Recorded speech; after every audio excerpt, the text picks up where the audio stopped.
今日は東京のストリートでポルシェ 911R を走らせています。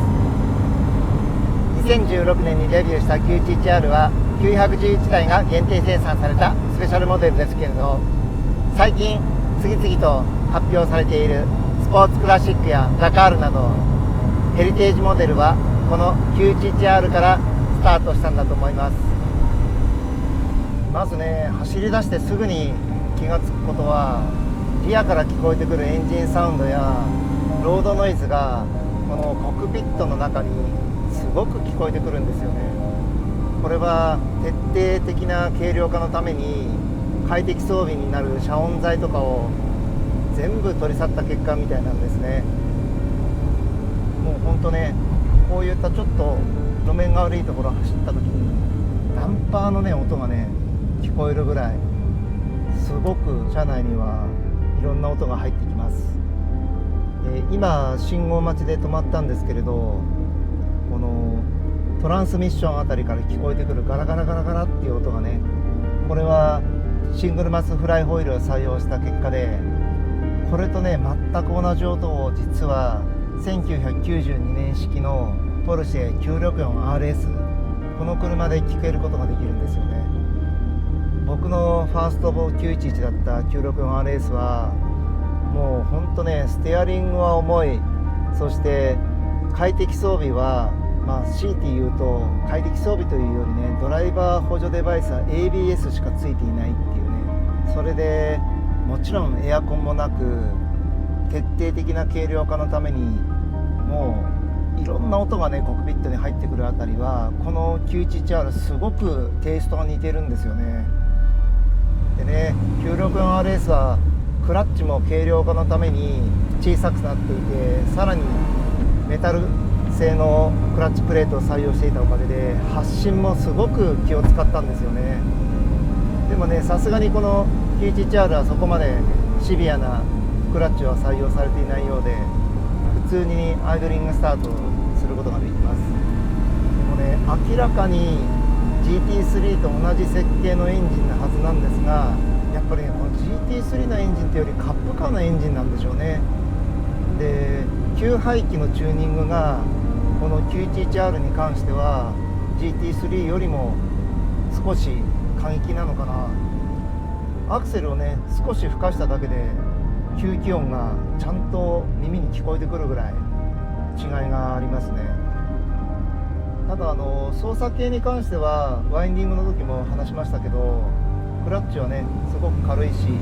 そしてショートシフトストロークのこのシフトノブも手首をギュイッて返すだけでね簡単にシフトアップダウンが可能という、すごくドライバーには優しい仕様になっていて、これはねストリート走らせてても決して緊張することはないですね。ただね、やっぱり自分は 911R に乗ってるんだなって気づかせてくれるのは、このコックピットに入ってくるいろんな音、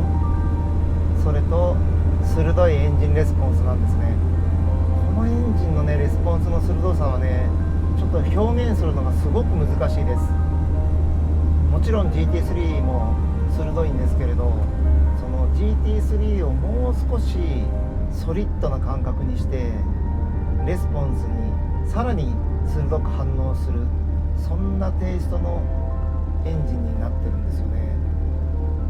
で、ピークパワー自体は500馬力なんでスペック的には同じなんですけれど、このフィーリングがね明らかに 911R の方が鋭い、昔ながらのレーシングエンジンと言えると思います。ですからね、もうちょっと加速しただけでもね明らかに速いっていうかレスポンスが鋭い、そしてもりもりねパワーが出るあたりも GT3 よりも 911R の方がよりパワフル感がありますね。でね、この現行のこの水冷シリーズに変わってからですけど、その中で最軽量の1250キロっていうね車重を実現しているんですよね。それとね、アイドリングでこう本当にね微妙にシートに伝わってくる振動がエンジンのね鼓動がすごいんですよね。時折ブルってボディが震えるぐらい。これはエンジンマウントがダイレクトマウントになっているせいもあると思いますけど、ちょっとねやっぱりこの辺の荒々しさ、エンジンの息吹というかね、存在の強さをすごく感じさせてくれます。でね、 GT3RS と比較して50キロもダイエットされてるんで、そんなね部分もこうやってストリートを走らせていても車の軽さっていうか、これが本当に心地よさにつながっているんですよね。やっぱりねスポーツカーは重量が命ですよね。ですから少しだけね、本当ミリ単位のアクセルを操作でも車が俊敏に反応してくれる。もちろんねコーナーでもそうですけど、特にこのストリートではシフトをね4速にポーンと放り込んであげてたら、あとはもうアクセルのミリ単位のコントロールだけで結構いい。この軽いっていうことはこういったストリートでもすごく効いていて、交差点を曲がる時でももう圧倒的な軽さを感じ取ることができますし、そしてこういったねストリートの車の流れに乗って走るこんなシチュエーションの時にもアクセルをミリ単位でオンオフするだけで加速減速がスムーズに行えて、ある意味ねズボラ運転も可能だっていう、もう全てのね車の動作が気持ちいいんですよね。ですからこれだけのハイスペックを誇るエンジンを積んでいて、徹底的な軽量化が行われているっていう、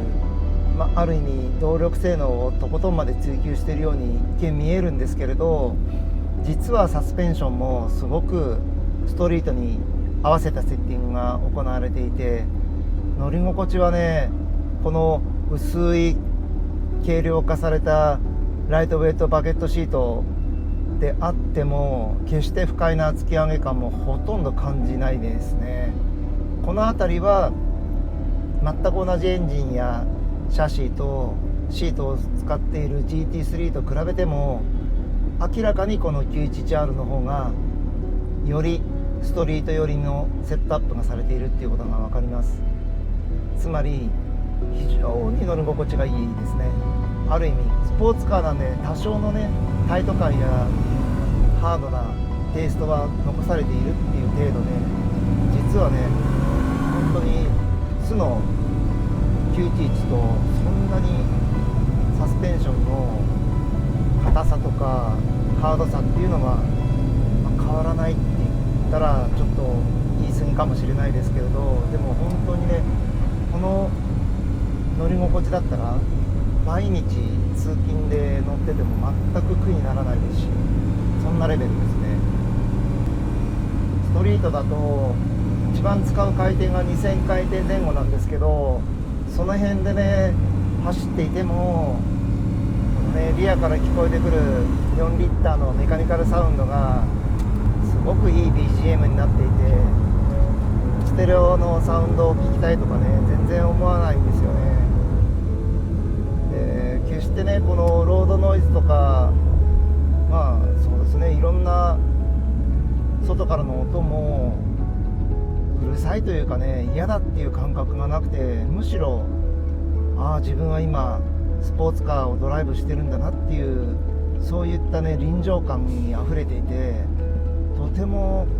心地いいんですね。これね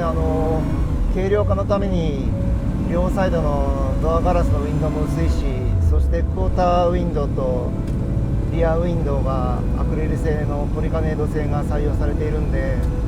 当然そういったところもね外からの音が車内に入り込みやすいんですけど、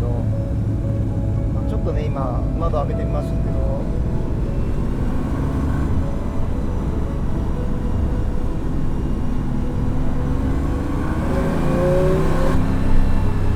このサウンド最高ですよね。加速する、減速する、曲がる、そしてまた加速するという一連の動作が明らかに一回り小さいポーツカーを運転している感覚がこの 911R の真骨頂だと思います。昔からポルシェは356の時代からこういったスポーツカーとはどうあるべきかっていうことを知っていたメーカーだと思うんで、そのね古き良き伝統をこの最新モデルあたりまで全部継承しているっていうところがね素晴らしいですよね。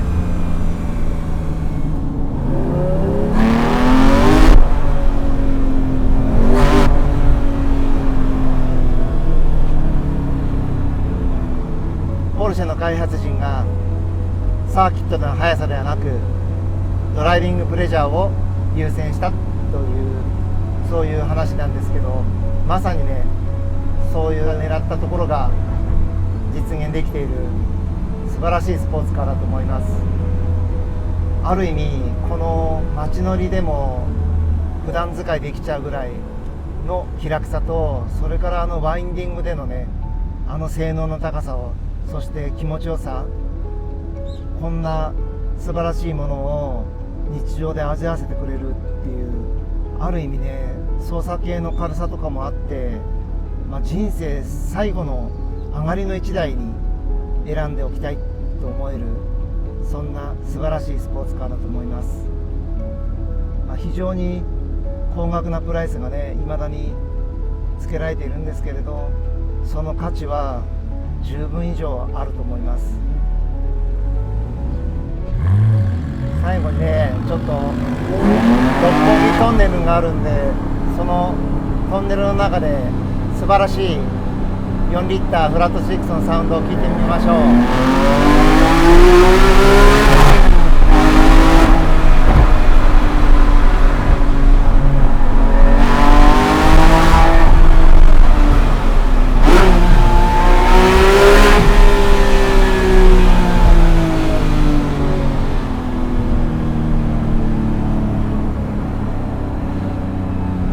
最高ですよね。